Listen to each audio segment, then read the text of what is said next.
People play video games for a reason, whether it's just to have fun or go on an adventure that you can never go on in real life, or even to experience the love that you can never experience in the real world. Today, I'll be telling you about an interesting find and what it has to do with me. deIz, or is it deIz? Or should I just call it DEIZ? DE-I-Z? Whatever. The game stars a high school student by the name of Seal. Did I pronounce that right? You know what? I'm just gonna pronounce all the names how I feel like. Anyways, the game starts with Seal watching a film on his cell phone. What's special about the film is he got to decorate one of the props that was used, a ring. He also has a crush on the film's director, Iris. Seal's friends I can't do it. Seal's friends, Chamoisi and Cerise, soon show up and they start talking. Then the player must make a decision. There are two things to pick from. Game, you're giving me too many options. I have to decide whether or not I should get my homework out of the way. I decided to do the homework at the last minute, just like I do in real life. After Seal and Cerise return to the classroom, we find out about Seal's crush on the director that I mentioned earlier. We also find out that he's been stalking her. Seal, I don't think that's legal. Time passes after several classes, and we have to make yet another decision. Should we follow Cerise, or Reese as Seal likes to call her, or go to the cafeteria? Well, I don't ever want to seem creepy, so let's go to the cafeteria and prepare for obesity. Not much happens in the cafeteria. Seal will just give us some details on the film mentioned previously. There's also an encounter with a creepy janitor. You know, I'm really glad that I do not attend this school. Afterwards, Seal heads for his next class. To his surprise, he encounters Iris, who wants to talk to him. And now we must make another game-changing decision. While both options sound the same, they both lead to different endings. I learned that the hard way. So I'm just going to refrain from making Seal embarrass himself. Unfortunately, the conversation is interrupted by some girl wanting Iris's autograph. The girl claims the autograph is for a friend of hers, but she's just being dishonest. She wanted it. Because of this, Seal heads back to the classroom while Iris isn't looking. Fortunately, Iris goes to the classroom specifically asking if she can meet with someone named Seal, completely unaware that he was the one that she just talked to. Seal goes back out into the hallway and they talk about stuff related to the film. The teacher interrupts the conversation, so the two would have to finish later. Iris and Seal both agreed to meet in the cafeteria later. When the time comes, they meet in the cafeteria to discuss the film some more. Unfortunately, Seal is extremely nervous and has a serious stutter. Iris has to reassure him that she's not a monster. Whoa there, Iris. That's way too descriptive there. After a while, Iris's best friends Mikado and Carmine arrive and start teasing both Iris and Seal. Eventually, Iris actually asks for the ring. Seal takes it off his finger and gives it to her. It surprised everyone else that he was wearing it, and seemed to bother Iris for some reason, and then she leaves. Carmine gets really pissed at Seal afterward, but luckily Mikado gets her to calm down, and then it's backstory time. The girls tell Seal about a childhood friend of Iris's. Unfortunately, this friend of hers had to move to another place, so she wanted to make a ring and give it to him before he left. She didn't finish it on time. Kinda like the story in the film that's been mentioned a few times already. Then Mikado and Carmine leave after telling Seal to meet them somewhere after school. Right after, Chamoisi and Cerise join him and soon talk about the stuff that went wrong. When it's time to head back to class, Seal stays behind and encounters a strange girl. She overheard the conversation and asks Seal if he is sad. Now we must answer the question. Do I know you seems like the best option here. The girl soon leaves after saying, you don't belong here. But we're going to ignore her for now. Okay, not really. Seal meets Chamoisi and Cerise in their next class and they talk about the strange girl. Chamoisi and Cerise say it must be karma for him stalking Iris. They're probably right. Once that's over, they ask Seal if he wants to ditch class. Again. I know I wait until the last minute to do my homework a lot, but I would never skip school. I really wouldn't gain anything, so I can't ditch class today. Or ever, in my case. After school is over, Seal meets with the director's friends. They also mention how they know about Seal's crush on Iris, but I don't think they know about the stalking. Their conversation soon gets interrupted by Cerise.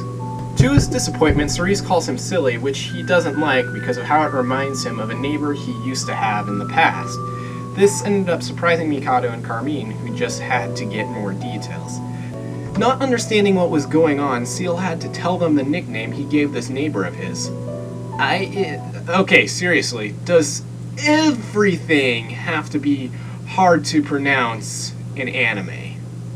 Mikado and Carmine make the connection that Seal was this childhood friend of Iris's that they talked about earlier, but Seal doesn't understand what's going on because he's kinda dumb.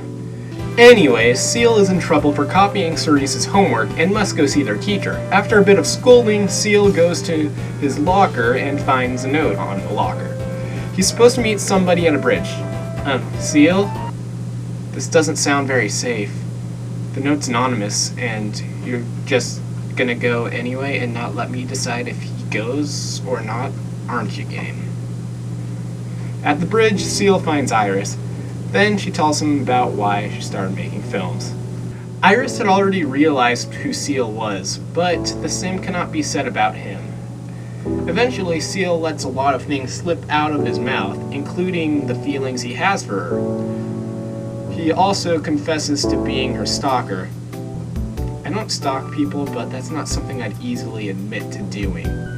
It all ends when Iris gives Seal the ring, apologizing for the 8-year delay. Then Seal finally makes the connection. Iris, I think you should go for someone smarter instead. When I played this for the first time, I was intrigued by the story.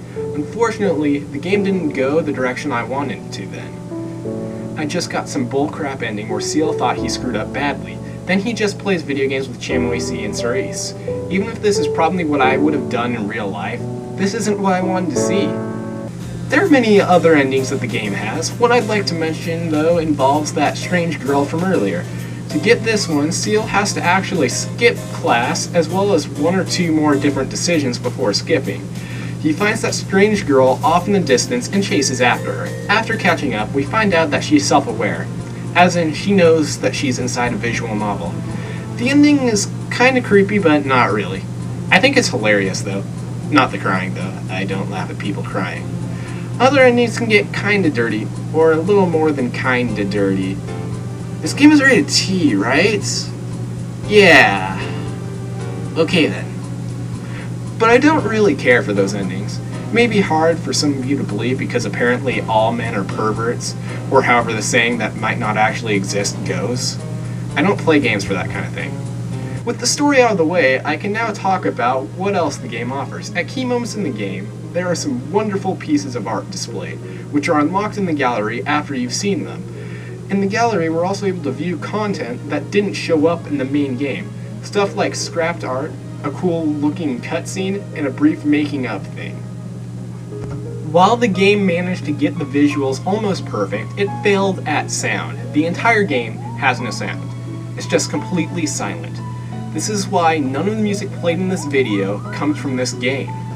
That's not the only thing the game fails at. It also fails at its dialogue. While I can understand what's going on, the sentence structures are just awful. The game is also full of misspelled words and grammatical errors. But those are the only areas I find the game flawed. Length isn't much of an issue. This game will definitely take up more of your time than Lily's Day Off would. Now that I've told you all that stuff about the game, you're probably wondering what the game has to do with me, as I said earlier in the video, since the game wasn't made specifically for or about me. I don't even know the guy who made it. But this is the very first game I have played that has brought up old memories. Similar to Seal, I had a really important childhood friend that I was separated from. But unlike Seal, I wasn't the one to move. This friend of mine was. I haven't seen her since she moved, and now it's been about 11 years since then. And that's all that the game has to do with me. But thanks to this game, I have been reminded of important memories that I won't be able to forget now. Well, that's it for me today. If you liked what you saw, why don't you subscribe? If you've already subscribed, how about hitting that like button or even commenting? And if you don't like the video, this thing called a dislike button also exists.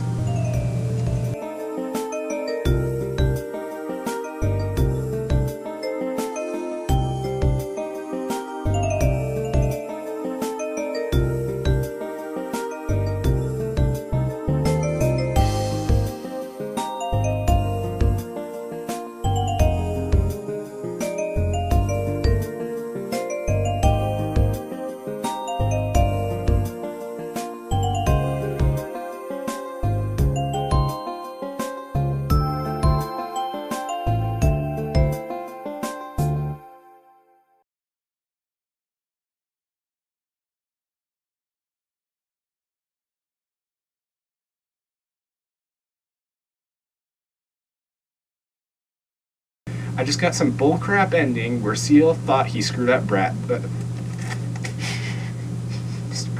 Screwed up Bradley. Screwed up Bradley.